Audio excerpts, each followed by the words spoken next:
Hello everyone, I'm your host Joel Bryce, and welcome back to another episode of Delta Waterfowl's The Voice of the Duck Hunter podcast. On today's episode, we talk waterfowl bands. If you've had the fortune of harvesting a banded duck or goose, you know firsthand how exciting that experience can be. With a simple phone call or a visit to reportband.gov, you can quickly unlock the mystery of where your harvested bird was banded and how old it was at the time of banding. But did you know, by reporting your recovered band, you are participating in the study of waterfowl productivity, migration, and survival. In turn, your recovery helps biologists make informed decisions during the season-setting process. Today's guest on the Voice of the Duck Hunter podcast is a longtime friend of Delta Waterfowl, the Pam Garrettson. Pam works for the U.S. Fish and Wildlife Service and will help us cover the history and current use of waterfowl banding. Welcome, Pam. Hey, Joel, how are you? I'm good. Thanks for having me. Yeah, I have to linger on that. The Pam Garrettson. No. Hey, Pam. Well, the Pam Garrettson, but one of many Delta students who have come through there and eventually made their mark on the waterfowl world. So really happy to be part of that tradition. Yeah, thanks for joining us. So I want to look at your signature on your email address. Pam Garrettson, U.S. Fish and Wildlife Service, Division of Migratory Bird Management, Branch of Assessment and Decision Support. So first off, I want to give you the opportunity to establish your professional credibility. You have tons. So explain, Pam, kind of your role. Where are you nested in the whole process of bird banding and the use of banding data? That's a great question. I was thinking about that. I have banded a fairly long time ago now, for the first 3 years that I was with the service, but it was interesting that I spent so much time analyzing banding data and dealing with the logistics of banding data. As you mentioned earlier when we were chatting before this, that I was involved with the reward band study. So that put me in touch with having to deal with logistics of hundreds of banders all over the country eventually, and for other things too. But so I would say I do whatever is needed with any kind of data to inform waterfowl harvest regulations or harvest regulations in general, or rather more broadly take in its most general sense. And we'll use whatever data we have. And fortunately for waterfowl, for many species, we have really great banding data sets. And thanks to all the hunters out there that call their bands in, or rather report them online now, over the years, we have good data sets in terms of band recoveries. So we'll use those to estimate survival. There's a whole list. So survival, harvest rates, the differential vulnerability of young versus adults, and males versus females. You can calculate a population estimate if you combine it with the harvest survey data, and you can look at harvest distribution and derivation. And there's probably other things that I've forgotten, but it's a long list. And honestly, if I know we do great surveys. Our pilot biologists are amazing. Long-standing harvest surveys too. Pretty big data streams. But if I had to choose, I would take banding, just because you can use it for so many things. Yeah, that's awesome. Yeah, so for the listener out there, Pam is in the belly of the beast. So if you recover a band, it gets reported. Pam is amongst a larger team who use those data for overall waterfowl or duck management. But I want to say, the reason I called you the Pam Garrettson is that you've been an associate of Delta for a very long time.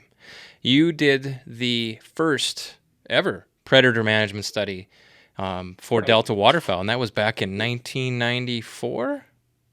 Yes. 1994 to 1996. So yeah, I mean, Yes. Your name and your results, I guess that kicked off the first of many research projects on that very same topic, and so you're a pioneer in so many ways, and so it's been a nice for me to get to know you and then to reconnect here through this podcast. Yeah, I mean, yeah, you can. It would be fun to spend a little time talking about the good old days. Just going up there and nobody had ever really worked in that particular town. And I remember walking into the Dairy Queen, and all of a sudden everybody's head swivels. But you couldn't ask for nicer people who let us work on their land. I mean, amazing, amazing people, and some people who became really dear friends. And so that was pretty cool. So is And that the town of Candu, North Dakota, or Eglin, North Dakota? yes, it Candu? was. Candu, Yeah. North Dakota. And So then, yeah. yeah. Yep. And then, well, the other thing I got to see was the prairies come back to life. A couple of years prior to starting my PhD work, I had driven through North Dakota. We were up in Manitoba. I was working on my master's stuff up there, and I thought it was the most godforsaken place I had ever seen. You know, you did have all this dry grass, all the CRP was in place, but it was just dry and brown, and I just thought this was horrible. And then so I wasn't very optimistic we were going to even find any nests. And then the water came back, and the birds responded like that year. I mean, we found way more nests than I had expected to, given my experience. Yeah, we're kind of in that first phase that you described. That's kind of where the Dakotas, actually most of the prairie pothole region is right now. We've had some relatively recent rainfalls in the last month, let's say, but it's still very, very dry and quite bleak out there. Yeah. And so we're hoping, lots of people are hoping it comes back pretty soon. That said, in terms of long-term waterfowl productivity, you know, and we all know that when you dry these things down, dry the wetlands down, and then back into them, it very often is going to be the wetland will be more productive once it comes back. And a lot of wetlands have been so wet for so many years, and you get like these just completely choked with cattail. And somebody told me that comes from like phosphate runoff and things like that. And so you technically have a pond, but maybe there's a spot in there that a pair of redheads could sit, but everything else is just completely choked and really almost unusable. So long term, I think this will be good, but we'd like to see water come back to the prairies. Yeah, I think it's time. Yeah, I think that the value of a drought, I think we're at the bottom. Let's go up. So, Pam, yes. I always want to get people to know, not just the professional. I want to know Pam, the person. So, can you just kind of give us a couple-minute introduction, perhaps, to where you're from, you know, your upbringing, you know, what brought you to where you are today? Yes. So I grew up in Maryland, and I was adopted, and early on in my life, I had an interest in wildlife, and my mom and dad, who adopted me, they're like, well, we heard that your biological father is like a forest ranger or something like that. So they were like, whoa. And so they always encouraged me, and that turns out to be true. He did a master's degree on shorebirds, and I'm not really in touch with him, but anyway, I'm really proud to know who he is now, and to see that really was kind of in my DNA a little bit. And my dad used to tell me stories of hunting and fishing. He was older, and so he'd grown up like trapping skunks. Like in the 1930s, we like exported like 1.5 million skunk pelts every year to Europe. So he did that to make money to buy like a rifle or whatever. So he told me all these kinds of stories and really encouraged my interest. And then I knew I wanted to be a biology major, and I went to a local university that did not have any wildlife at all. Now they have a couple of folks who work on whole animals, like Kevin Omland is an ornithologist. He's there now. And so I ended up kind of going the biochemistry route and working a couple of years in a lab. And I didn't like working in a lab. And so a friend of mine, Michael Guilfoyle, he said, well, you know what, why don't you come out with me and see if you like it? And I did. And he introduced me to Frank Rower, who was then his major professor. And Frank said he was willing to take me on, even though I had no wildlife experience. You know, I had pretty good test scores and grades and stuff like that. So he was thinking, well, we can take you and teach you. So I'm really grateful for him for doing that. And right now, I love to canoe and kayak and things like that. I'd love to get out. I carry binoculars around and tell myself I'm bird watching, not necessarily bird identifying all the time like I'd like to. And I love doing social dance, partner dancing, two-step, ballroom, West Coast swing, all kinds of partner dancing, and that, in addition to running, are two things that I really have been enjoying over the last year. Well, we weren't able to dance during the pandemic, but I've been dancing for about 10 years. So I think that's awesome. That is awesome. You've always been someone that I've really enjoyed. I'd say you have that magnetic personality in the sense that you're outgoing, you're interesting, and funny, and so you're someone that's fun to be around. It's funny. I actually do feel a little shy sometimes. In the first year I started dancing, it was like I was so nervous. I would feel sick to my stomach like every dance I went to, and it's like boot camp for people who are introverted or shy, And for me, I like it because it gives you a way to just walk up to somebody and start talking to them. Be like, "Hi, would you like to, be really, really close to me for the next 3 minutes and move around on the floor to music?" And total strangers, and I do that all the time now. That's good. That's really good. It's good I think there's at times it's a really good idea to separate your profession from your free time, and so that can come in handy. Yeah, it is really quite separate, and I hope, like I said, I had some back surgery about a month and a half ago, and my thought is that I may be able to canoe and kayak again, and I really am anxious to get out into the outdoors more like I used to. Good for you. Good for you.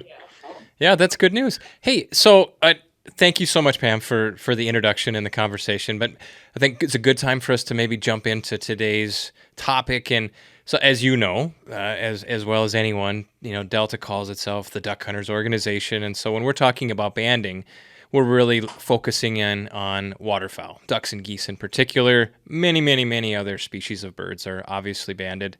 We're going to focus in on just, ducks and geese. So, I think a lot of conversations in the banding world or the waterfowl management world, the topic, what do I want to say? Boy, I'm fumbling on how to go about this one because I want this to be a positive conversation. But when a hunter goes afield, harvests a duck or a goose with a band on it, and I've done it before, what a tremendous human experience. It's exciting to harvest that because it is such a small percentage of the population out there, and you just so happen to, for many, kind of win the lottery, and you get to find out more about that bird. You harvest that bird, you celebrate it, you call in or report online that you harvested that bird, and you get to find out who banded it, how old it was, where it came from, and there's some really interesting stories, and I call that, let's package that whole thing up in the human experience. And it's so important, right? Because without hunters, at least for hunting recoveries, without hunters, you wouldn't have the data set that you have today. So let's not demonize that. Let's celebrate it and prop it up, but let's give the human experience perspective. That would be, I think, our goal with our conversation today, Pam, is to, okay, so you did that. Awesome. Pat on the back, celebrate it. But let's talk about where does that experience play into the overall role of waterfowl management? It plays a very important role because we can put as many bands. We can put an infinite number of bands on waterfowl, and if we never got any recoveries of them, the models we use there and all the other things that we do with it are dependent on getting a certain percentage of these back, band recoveries, and we rely on the public to do that in the vast majority of cases, certainly for waterfowl. And waterfowl have, or the guild or species, we've developed some really sophisticated models because we get so many recoveries. Dead recoveries tell you a lot, and so about survival, about harvest rates, but we could do none of that these things. We can get into more of the details there, but the bottom line is we can analyze, we cannot do any of these analyses and if we don't have any recoveries, and we can do a better job of those analyses or get more precise estimates on what we're looking for, the more band recoveries we have. Okay. I always like to build a funnel through these podcasts. I like to dump a bunch of information into it in an organized fashion, and then out the end of it kind of comes the punchline. And so the punchline, cutting to the end, we hope that everyone listening to this podcast understands what a critical role they play in the overall, I'll call it the enterprise of waterfowl management and harvest management. So dumping information in, I think let's kind of start at the top. So anybody who's harvested a band or harvested a duck or a goose with a band on it, and they call it in or go in on report on the internet, they get a certificate or a copy of a certificate to print off, and it comes from USGS, the U.S. Yes. Geological Survey. You work for the U.S. Fish and Wildlife Service. So those are two of the main players, at least at the top end, into what we're talking about. Can you describe the difference between USGS and the U.S. Fish and Wildlife Service when it comes to waterfowl banding or the use of waterfowl banding data? Sure. In 1994, for various reasons, a lot of the research and some of the monitoring programs in U.S. Fish and Wildlife Service were placed into USGS and became part of the U.S. Geological Survey. And the bird banding is one of those endeavors.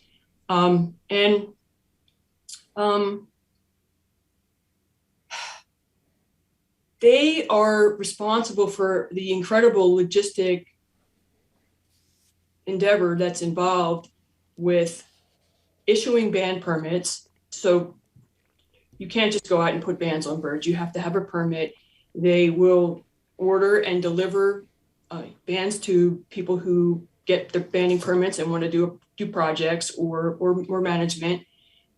They keep track of this huge database, and that goes back to 1920, and we have, and it's in electronic form, I think, since 1961. So that's a really huge data set to even just manage. And then they deal with the public because the vast majority of encounters, especially dead encounters of harvested birds, are coming from the public. So you're dealing with a lot of different folks there, and it's just a huge operation. And I, on the other hand, so that's USGS. There's other people in USGS who are involved in research that uses band data, and they are stationed at different science centers across the country, and we work with them as well on various research and management projects. But the U.S. Fish and Wildlife Service, migratory birds, we are analyzing a lot of the data. We do have our own monitoring programs too. So the May Aerial Survey, that's us, and the Harvest Survey that many people are familiar with and also participate in, that's run through U.S. Fish and Wildlife Service migratory birds.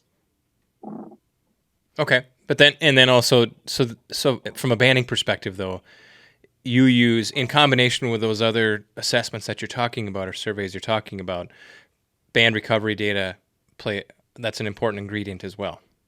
Oh, absolutely. No, so the banding data are really, really critical. They're really critical. Okay. Yeah. They provide. Go ahead. I'm sorry. You want me to? So I think they provide like several different things. You can get survival, harvest rates. Did I already go through that? You didn't. But let me help you with that one. I think it's interesting. You said that banding has been going on for a very long period of time. It's my understanding that a lot of early information about waterfowl, migration patterns, the establishment of flyways, so on and so forth, really came from banding and band recoveries. Can you describe, maybe Pam, maybe I did it, but what was the early value of banding? Yeah, absolutely. That's a great question. So the U.S. Bird Banding Lab, the same institution, regardless of who it was under, started in 1920, and the first chief was a gentleman named Frederick Lincoln. And he was just a genius. He not only established that logistical foundation that we still use today, that the bird banding lab still uses, banding, band numbers and how they're inscribed and what sizes and things like that. He came up with all of that. And then, back in the day, he was involved in a lot of research and asking, well, how can we use banding data? So for one thing, the flyways were established based on banding and recovery data.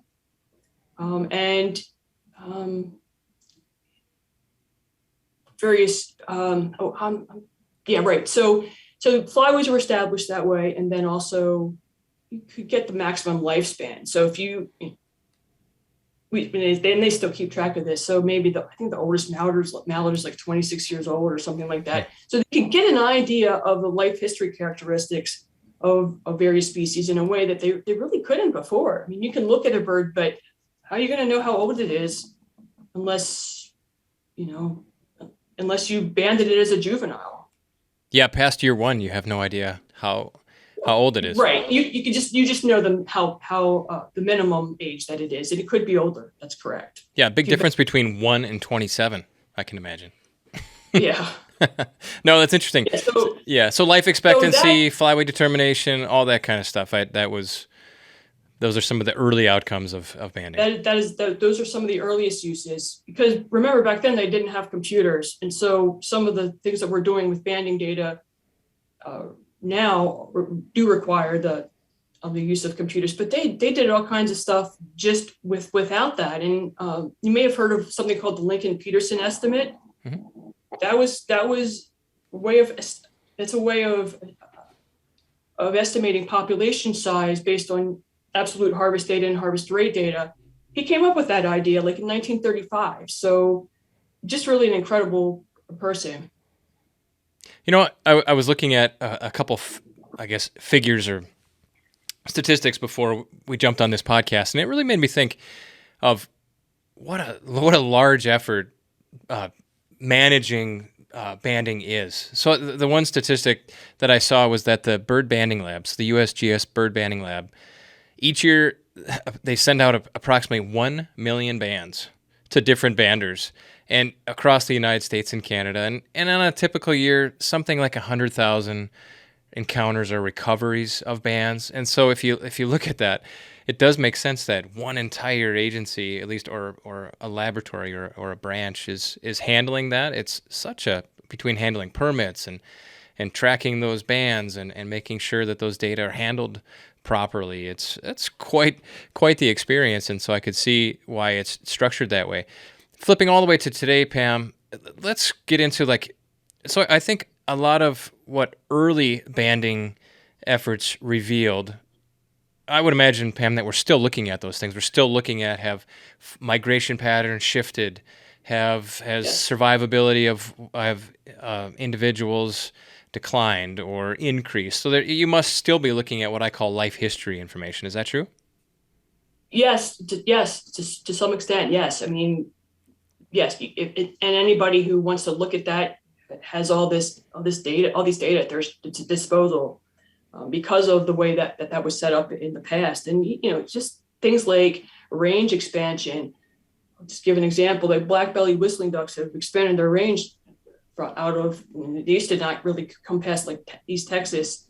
Now are all across the Gulf Coast up into, they've actually been breeding in like several states that, pretty far north. And so, but then we don't know what kinds of survival these birds have. What are we harvesting very many of them? They're legal to hunt. So we're looking at that, and that's sort of a totally new phenomenon. Nobody was really banning black-bellied whistling ducks until Paul Link decided to go out, and I think they started banning these granaries in New Orleans. And they said, well, let's find out what's going on here. So something, very brand new. And then mallards, we know a lot about, and there's ever more sophisticated ways to drill down into their life history and their survival rates, their vital rates, really. survival and harvest, and that lets us set hunting regulations so that we know that that those populations are sustainable, but we can provide as much hunting opportunity as possible. Okay. So if you look at Actually, so the big reason for not reason, maybe the specific to this conversation, if you're looking at the annual season setting, regulation, harvest management, exercise, you have, look at it as a big machine. I'm going to way oversimplify this because it's a super complicated subject. I think so anyway, is you have, the spring breeding pair survey, you dump that into the machine, you dump in the parts collection survey into the machine, or the hunter diaries into the machine. We did a podcast on that previously. Mm-hmm. And then you dump, survival data, right, into it as generated by banding, right? Right. Yes, absolutely. So, in general, you'll use survival data in terms of building models and sort of studying those life histories, and that feeds into those the models that we use to set the hunting regulations. And then annually, there may be, say, a population rate threshold that we don't want to exceed. For example, white-fronted geese. Well, every year you're banning a certain number of birds, and then you're getting a certain number of back, and so that's your band recovery rate, and that's how you calculate your harvest rate every year and say, on an annual basis, are we fulfilling our trust responsibilities? Are we ensuring that harvest is sustained? Harvest rates are sustainable. Harvest is sustainable. Okay. No, that's really good. So, let's jump into kind of maybe the next, go a little farther down in the funnel. Who does this banding, and where is it conducted? And I think there's so many different people that actually put bands on ducks and geese, but can you kind of pie chart it out? Who puts bands on? Sure. Maybe the easiest way it might be to start with, say, mid-continent mallards, and those banding sites are concentrated in the prairie pothole region. So Canadian Wildlife Service, many of our folks actually do that banding as well as part of the Western Cooperative Banding Program. A number of wildlife refuges up in North and South Dakota, Lake Andes, J. Clark Salyer, Sand Lake, all those have participated in the past and currently still do. And then you have like folks who are going out and banding birds for a specific project. So we can very often you're going to fold some of that work into the management process as well. For, say, something like wood ducks, where they are banded throughout the country, that's mostly the states, and again the national wildlife refuges are banding, because we're banding wood ducks in pretty much every state in the eastern U.S. So that's really important, and banding data has really just been central to our wood duck management over the last decade or so.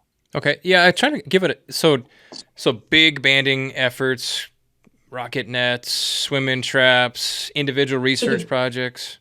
Yeah, so it depends, right? So yeah, rocket nets or swim-in traps, and a lot of different folks working together, and sort of a very coordinated effort. It has to be coordinated because typically our migratory bird personnel would go to Canada, so we have they have to get special permits and travel visas and what have you. So we work with our BBL and also the Canadian Bird Banding Office to make that happen. It hasn't happened in the last 2 years because of COVID, and instead they had to concentrate south of the border near in those wildlife refuges I just mentioned, and some private landowners too. Okay. Yeah, I want to give an example that kind of his close to home, actually quite close to home, just maybe halfway down the hall. Matt Chenard, one of Delta's biologists, when he did his master's research on mallards using hen houses, he captured hens. He captured their ducklings, put Sure. bands on them, and what was interesting is he was able to learn through that experience. He banded all of them with federal bands, right? And then those Absolutely, yes. yeah. Anybody who's banding is going to be banding with those same federal bands, correct? Yeah, and so then those are reported into the bird banding lab, and then Correct. over time he was able to inquire on the fate of those mallards, and so he was actually able to learn where do hen mallard where do mallards from Minnedosa, Manitoba go? Yes, Who should care absolutely. about that location? Who should care about those hen houses? And it was interesting. That's probably something Right. that I should ask somebody to put up on Instagram. It was quite a scatter plot. And that's, again, the I'm value sure. of banding. Because how else are you going to do that other than radio telemetry? And that is, wow, is that expensive and a whole different experience. Right. It's very expensive, and there is, as you probably know, there are some biases associated with having a bird carrying a transmitter. They've certainly come a long way, but you can get an awful lot of banding data information from transmitters themselves, but then also in conjunction with banding data, and just simply banding data alone, as you mentioned there. Yeah. And the case of the hen house, it would probably be given a different code, and we would probably treat it differently in analyses. So that's just another aspect of things that the bird banding lab is keeping track of all sorts of things that can affect those vital rates potentially. So was the bird banded in a structure? Was it banned? What time of the year was it banded? All these things are going to go into how we are best able to use the data. But yeah, obviously lots of people are doing lots of very concentrated studies like Matt's, and sometimes you can combine the banding data and some of these smaller data sets to sometimes into integrated population models, or combine with other data and to make better inferences. No, that's awesome. You mentioned this kind of before. You said mallards. So mallards are obviously well, I shouldn't say obviously. I'm going to make a guess. Mallards they must be the number one banded duck species. Yes. And then second, are we jumping into geese after that? After you leave mallards? Yeah, that's a great question. Wood ducks are probably up there. I don't, as you know, there's like huge banding operations up in the Arctic, and the goose folks are increasingly using that banding data in a lot of different ways. If you had to divide between speed, there's probably as much goose banding as there is duck banding, and I honestly don't know who's winning, geese or wood ducks. Okay, so you have mallards, you have wood ducks. I mean, what are some other common banded ducks? They've got these huge banding programs on, like I said, greater white-fronted geese and cackling Canada geese, Atlantic brant. So those are treated as individual species, but probably goose banding in general is, it's essential to their management as it is. I say there. Sure. Yeah. As if there's someone else, right? Yeah. I said, no. I mean, we have a goose specialist, so that's usually Josh's area of expertise. But obviously, geese and duck banding is they're both central to the management of these groups of birds. Okay. So now diving ducks. I'm just going to make a statement. You say true or false. They are maybe not even true or false. They must be one of the more poorly represented groups of waterfowl, diving ducks in general. Is that yes. Right? Absolutely. And yeah, we have very, very little preseason banding. So when I say preseason, I mean banded between July and September. That's really the easiest kind of banding data to use. Most of the models that we have are developed to use that data that are banded basically after the birds have hatched, after the young have hatched, and before they begin to migrate. So we'd have very, very little of that. And scaup, canvasbacks, boy, we sure would like that. We have survival rates, but they're, you've got to, when people have analyzed that, they've got to like group it across years. And we just don't know as much as we'd like to about diving duck survival. because of that. Now, for scaup, there was a huge project on the I think it's so actually I think they continued this year despite COVID, and on point 19 in the Mississippi River. So they're banding scaup during spring migration, and that's useful, but you've got to adjust those data in order to use them, because those birds have to survive several months before they would typically get banded. So you've got to take that into account when you do that modeling. Okay. So some species, I think, and just to wrap that one up, some species of ducks are way more banded than others, and some are very poorly represented. Yeah, sea ducks too. We don't band very many sea ducks either. It must be, Pam, because they're more difficult to access or capture, because I've been a part of some individual banding efforts that were huge, where there'd be a bait, barley, let's say. I'm just taking a guess. I don't know what it was.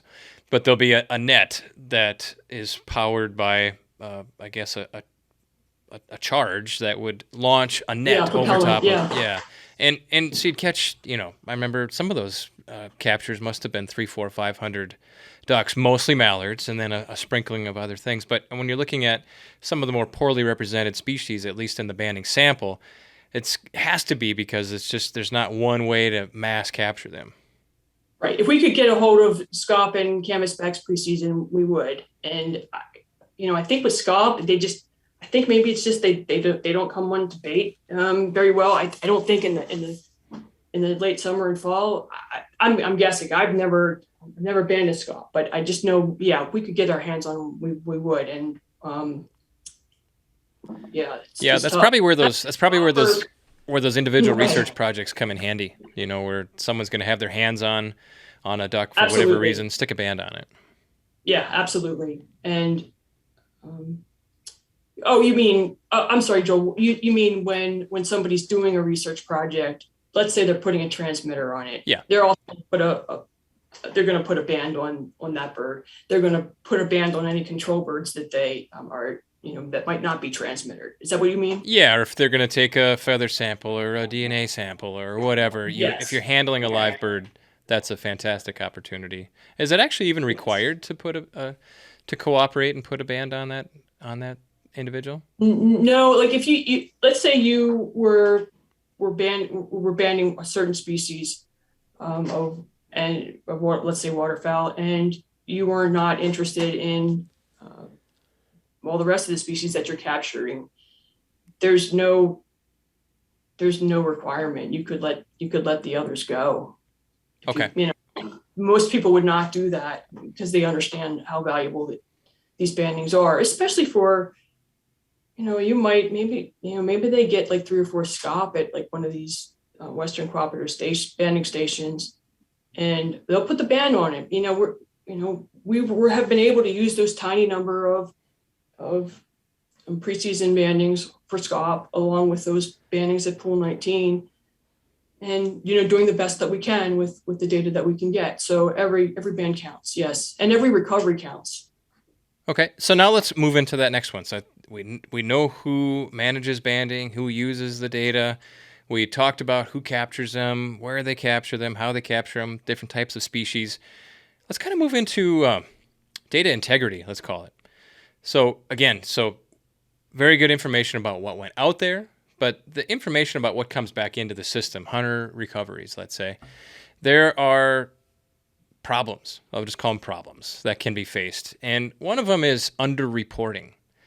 And that is someone harvests a duck or a goose with a band, and they choose not to call it in for whatever reason. They choose not to report it. Now, I have a memory, very early memory. I was 9 or 10. I was hunting with my dad. And so this would have been, this would have been in the mid-1980s. So it was at a time where you had to physically mail the band in. Right. And I remember my dad harvested a beautiful Drake mallard. And the instructions, I don't remember if they were on the band or what it was, but the instructions were to flatten it out. I think it was tape it to a piece of paper and mail it in. He did it. Yes. But he was so worried that he wasn't going to get that back because it was so cool, so special to him. I promise you he didn't understand what role he was playing, but he was asked to do it, so he did it. But I'd Yeah, say thousands and thousands of hunters every year are faced with that experience of should I or shouldn't I report it? I'd like to yes, know what are some of the problems, Pam, with underreporting? right. Or So what do you want to assume anyway, but you can't assume it?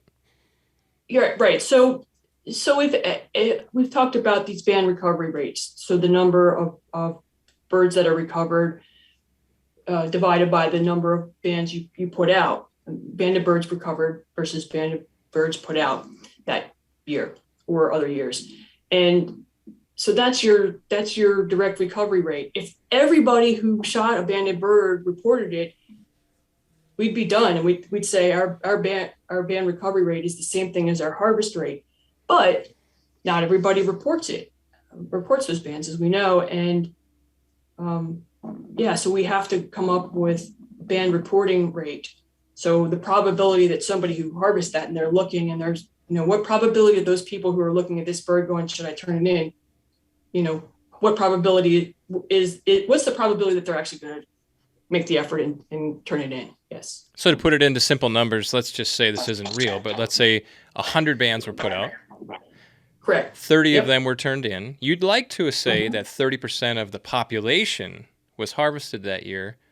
You can't make that assumption because everybody that didn't call it in, you end up with an under-reporting of harvest. That's right. And so Yeah. you worked on, I guess, it was a reward band study. My first question, are there reward band studies still in play, or is that in? Yeah. So what I tell people about reward band studies is I'm willing to tell you how they work, and I just don't discuss any that when or where they took place. Now, once we publish the data, once we publish those reports, you'll be able to see what we've been doing in the past. But we just really try to not give away our hand on that, just because if people knew where we were banding or when we were banding or what species we were banding, we really worry about them really targeting them and looking for the reward bands, trying to increase the probability that they'll get a reward band, and that would mess up our reporting probabilities. Okay. Yeah. So why don't? But I think you can discuss what a reward banding study is and what you hope to rectify, right? So you take absolutely. you take I'd a be happy to do that. you take a pure sample of just ducks with bands, and again, you can go back to that example. Okay, so of, let's say we take our 100 banded birds, and let's say we get we put out so let's say we put out 100 birds, and 50 of them have and anyway, let's just say we're putting out 100 banded reward birds that are banded with reward bands and standard bands together, one on each leg, and then 100 birds that are banded with just a control, which is control band. So just a regular band, yeah. Band, right. So let's say we get 10 of these birds back, so that, of the reward bands back. That's a 10% recovery rate, and then we get, let's say, 9 or let's say we get 5 back from that 100 that we put out, that with just the standard band on it. So then what we do to get our reporting rate is to take the control band recovery rate, which is 5%, and divide it by the reward band recovery rate, which is 10%. And so in that case, we have a band reporting probability of 50%. Okay, so then you're able to... And you can see that we would be... So if we were just, if we didn't know, we didn't do these kinds of studies, and we really were, 50% of people were reporting their bands, then yeah, we'd be way underestimating harvest. Okay, and that makes a lot of sense. I guess it's quite expensive, but so let's say that I'm a hunter. I am. I shoot a duck, it has a regular band on it, and I say, I don't want to report this for whatever reason. Whether I have I'm a conspiracy theorist, or I think that, I don't know, I'm going to benefit somehow from not doing it, or I just don't feel like it. So I just put that band on my shelf and I never report it. But let's say I harvest the next duck I harvest happens to have a reward band on it, and a reward band is worth a certain amount of money.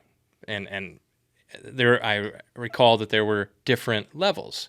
So let's say that my reward band had $25 on it, and I'd say, hey, I'll turn that sucker in for $25. So basically, Right. you basically flushed me out as someone who wasn't reporting. So you end up with Correct. with the reward band, you end up with a true, I guess, a more true representation of how many bands are being recovered but not reported. You come up with a correction factor. You apply that Correct. to the entire sample of bands that were out there. That is correct. Yes. You said it a lot more clearly than I did, I don't probably. know. Yeah. So, but there were also Um, different values too, right? And so you'd yeah. say, So remember, you hit it the nail on the head. You thought $25 was enough to motivate you to report when the duck you shot last week, you weren't motivated, to report for nothing. And so for a number of years, like, there's been a couple studies where we're putting out bands of different denominations, and we want to be making sure that we're putting out a sufficient reward to get 100% of people, or approaching 100% of people. 99.99% of people who get a reward banded bird are going to turn it in. It's interesting though. Sometimes people will send them a check and they won't cash it. Sometimes they want us to give the $100 back, but in any case, the prospect of getting some money is sufficient. so that's how we flesh out underreporting. That's how we flush out underreporting. So there's Correct. the other side of it too, and there's overreporting. And a lot of us, I think, in this line of work, we call it band lust. And that's where I think I'll just put it into my words, the value of a band has nothing to do with harvest management. It's, for some, it's status. It's, look at all the bands that I have. And band lust can result in people targeting individuals, looking for individuals with a band on it or a neck collar, Right. and targeting them and hunting them down. When someone recovers a band, it's supposed to be a truly random experience, right? Yes, Yeah. it is. Yeah, you assume that your banded sample is representative of the duck population as a whole, and you assume that the ways and amount of recoveries that are gotten are occurring in a random place, that there's not some bias that would be caused. Say, for example, if somebody knew where a banding site was and they just go there the first day of the hunting season and start blasting away, and they're going to over harvest. The bands that they turn in are not representative of what they would get on a typical hunt. Yeah, and that's boy, band lust. It again, the human experience. I get it. It's exciting to recover a band, but I personally would rather that those who listen to this podcast say, "Wow, that was such an awesome experience," and there's an and. I got to participate in annual waterfowl harvest management, and what a cool thing that I'm important, and I played an important role. Band lust is kind of funny. Like, this is it, I'm going to call it very sad. I think where it's gone is that if you jump on eBay, you can type in unreported bands. And it's even Yes. come into some way where someone recovers a band. Let's say, boy, and we're going to open up a few cans of worms with this one. Let's say someone on the East Coast recovers a banded mallard. They don't call it in. They put it for sale on eBay. Yep. Someone from California buys it, and then they report it, and then they get their certificate. So instead of a duck showing up as harvested on the East Coast, it shows up in the whole data stream as a bird that jumped all those flyways or whatever and ended up being recovered on the West Coast. Or someone sat on it for a few years, and that bird was reported as maybe 5 years older than it truly was. And so you end up with a contaminated sample. So Yes. you have reward bands trying to correct for the tendency of people to not report. Correct. Is there anything that can be done to this band lust, or that type of situation? So in the case of the scenario you just described, that probably is going to kick out of BBL's database as an error, because we know that mallards typically that are banded, in Maine, typically will end up in California. And so it's going to kick out as an error, and then a human being is going to have to look at it and track down and maybe call the person who reported it, and they're like, oh, they might fess up and go, oh, yep, I reported it on eBay. And sometimes people will say, like sometimes sellers will say, oh, but I always tell the people the correct information. Well, so what? You don't know what they're going to actually report to the BBL, right? So there is actually a code, a status code called bought it off of eBay, and we will just boot that out of the entire sample. And then you're potentially, if that happened enough where you're, then you'd be back to the underreporting deal, right? Because if the BBL has to kick out enough of them as errors, then yeah, it's going to mess that up the other way. So there are efforts. But look, they have, the BBL does an incredible amount of work, and they've automated a lot of the things to deal with, budgetary pressures and things like that. They really have better things to do with their time than to like track down your mallard band. You're thinking you're all smart and you're going to, report that you shot it in California. I mean, come on. Why are you going to waste somebody's time like that? Well, there you go. So recover your band, report your band, and be proud of both sides of the coin. Pam, you set me up for this kind of before when we just started talking about recording this podcast. You had said there was a kind of a myth out there that a hunter may feel that if they don't report their band, then harvest will appear smaller, and therefore maybe seasons are longer, bag limits will increase. You called that a myth. Can you explain that one? Yeah, I will. So you know that when you estimate something, let's say you looked at a political poll and there's an estimate of 57% plus or minus 5% people support this candidate. So you might think, oh, they're doing pretty well. But what if you said 57% of people plus or minus 30? You'd be like, well, I have no idea really what's going on with this, political candidate. So the same thing where we have these, it's called variance, and we make estimates of the variance for all the things that we're calculating. And like, say, for example, band recovery rate, the variance on that depends on two things. One, the number of bands you put out, and two, the number of recoveries you get back.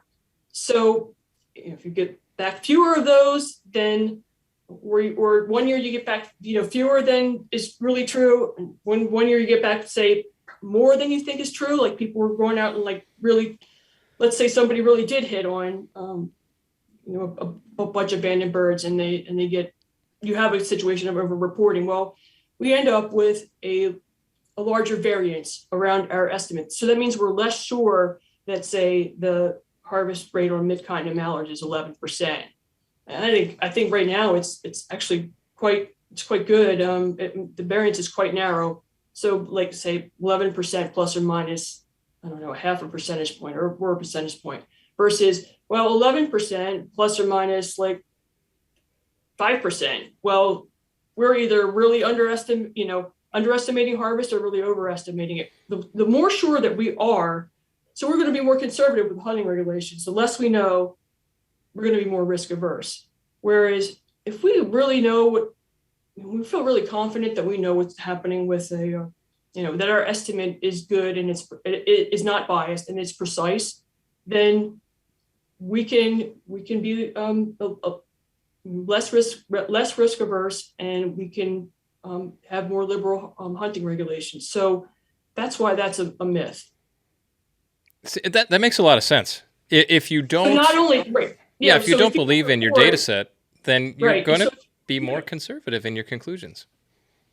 Yes, absolutely. So in the case of somebody, a bunch of people that don't report, you have a harvest rate that's biased low, and then you have a harvest rate that's very imprecise. So we can correct for the low part, as you mentioned.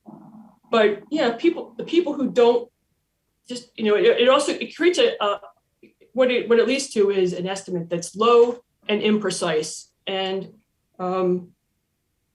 biased and imprecise data is next to useless. So that's why you'd have to be more conservative.